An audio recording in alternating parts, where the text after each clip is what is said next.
नमस्कार मंडळी, श्री स्वामी समर्थ. आज आपण अत्यंत पवित्र आणि पुण्यदायी मानल्या जाणाऱ्या अधिक मासांविषयी सविस्तर माहिती जाणून घेणार आहोत. अधिक मासाला पुरुषोत्तम मास असेही म्हटले जाते. हा महिना भगवान विष्णू यांना समर्पित मानला जातो. धर्मशास्त्रानुसार या महिन्यात केलेली पूजा, जप, तप, दान, सेवा आणि सत्कर्म यांचे पुण्य अनेक पटींनी वाढते असे मानले जाते.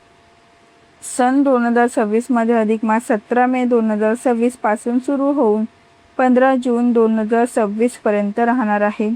या काळात भक्तिभावाने देवपूजा आणि सत्कर्म केल्यास जीवनात सुख, शांती आणि सकारात्मकता वाढते असे सांगितले जाते.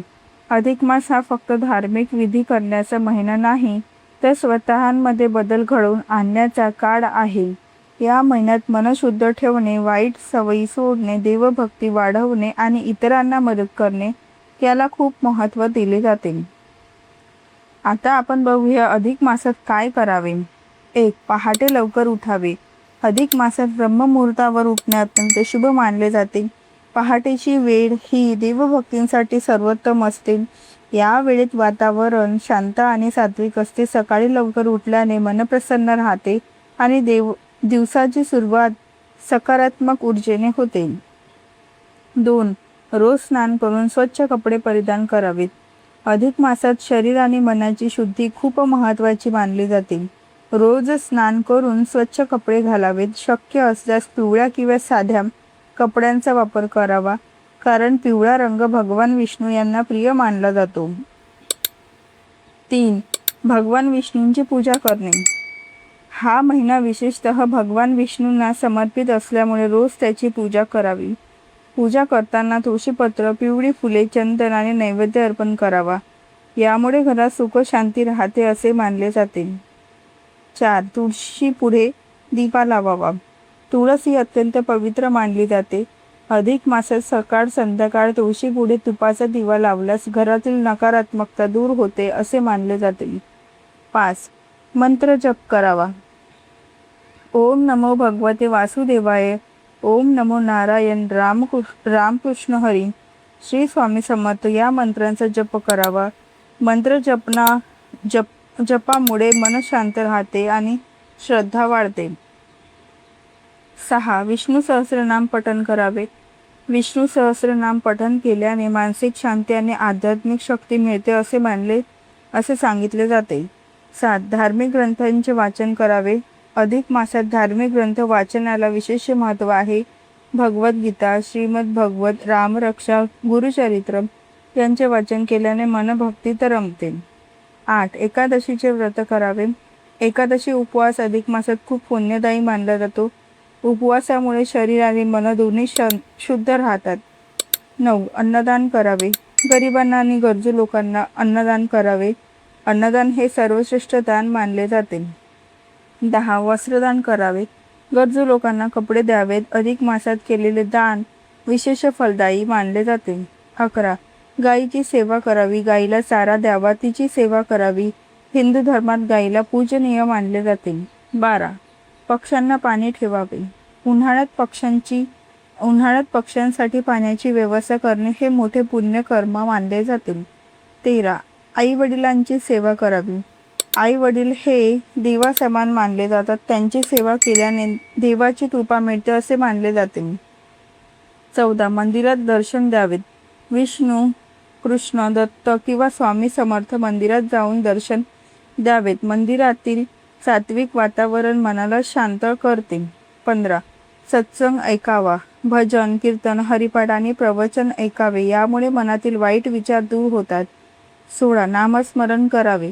काम करतानाही देवाचे नामस्मरण करावे. सतत देवाचे स्मरण केल्याने मन स्थिर राहते. 17. सात्विक अन्न सेवन करावे. साधे, हलके आणि सात्विक अन्न खावे. दूध, तूप, फळे, उपवासाचे पदार्थ यांचा आहारात समावेश करावा. 18. 33 दिवे लावावेत. 33 आवळ्यांवर किंवा 33 नाण्यांवर दिवे लावण्याची परंपरा अधिक ठिकाणी आहेत. हे 33 कोटी देवतांचे प्रतीक मानले जाते. 19. शांत आणि नम्र राहावे. या महिन्यात राग, अहंकार, मत्सर दूर ठेवण्याचा प्रयत्न करावा. नम्रता आणि संयम ठेवावा. 20. रोज देवाचे आभार मानावेत. देवाने दिलेल्या प्रत्येक गोष्टींबद्दल कृतज्ञता व्यक्त करावी.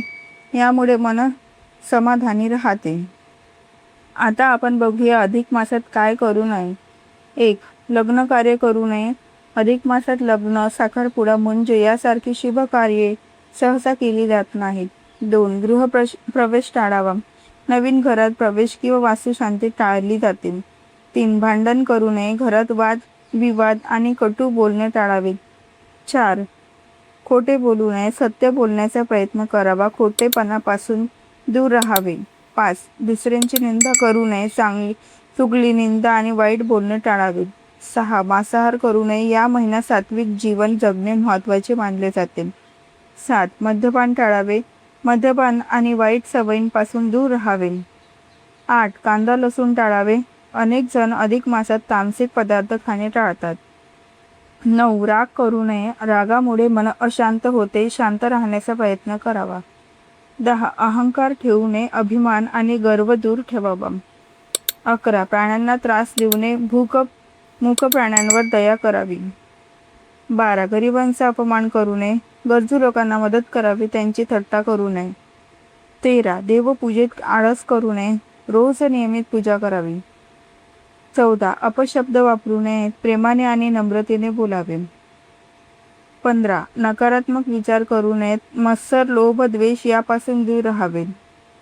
16. चुकीचे काम करू नयेत. फसवणूक, अन्याय आणि चुकीचे व्यवहार टाळावे. 17. पैशाचा अपव्यय करू नये. पैसे सत्कर्माने दानासाठी वापरावे. 18. मोठ्यांचा अपमान करू नयेत. वृद्ध आणि गरजूंना गुरुजनांचा आदर करावा. 19. देवांचा विसर पडू देऊ नये. कामात व्यस्त असलो तरी नामस्मरण सुरू ठेवावे. 20. वाईट संगतीत राहू नये. वाईट सवयी लावणाऱ्या लोकांपासून दूर राहावे. अधिक मासांचे महत्त्व. अधिक मास हा भक्ती, सेवा, संयम आणि आत्मशुद्धींचा महिना आहे. या काळात केलेले जप, तप, दान, व्रत आणि सेवा यांचे पुण्य अनेक पटींनी वाढते असे मानले जाते. या महिन्यात आपण स्वतःमध्ये चांगले बदल घडवून आणू शकतो. वाईट सवयी सोडून चांगल्या सवयी लावण्याचा हा उत्तम काळ आहे. देवभक्ती, सेवा आणि सकारात्मक विचार यांच्या मदतीने जीवन अधिक आनंदी आणि शांत बनवता येते. तर मंडळी, अधिक मास हा केवळ एक धार्मिक महिना नसून स्वतःमध्ये चांगले बदल घडवून आणण्याची सुवर्ण संधी आहे. या महिन्यात भक्तिभावाने देवपूजा, जपदान, सेवा आणि सत्कर्म केल्याने मनाला शांती मिळते आणि जीवनात सकारात्मक ऊर्जा निर्माण होते असे मानले जाते.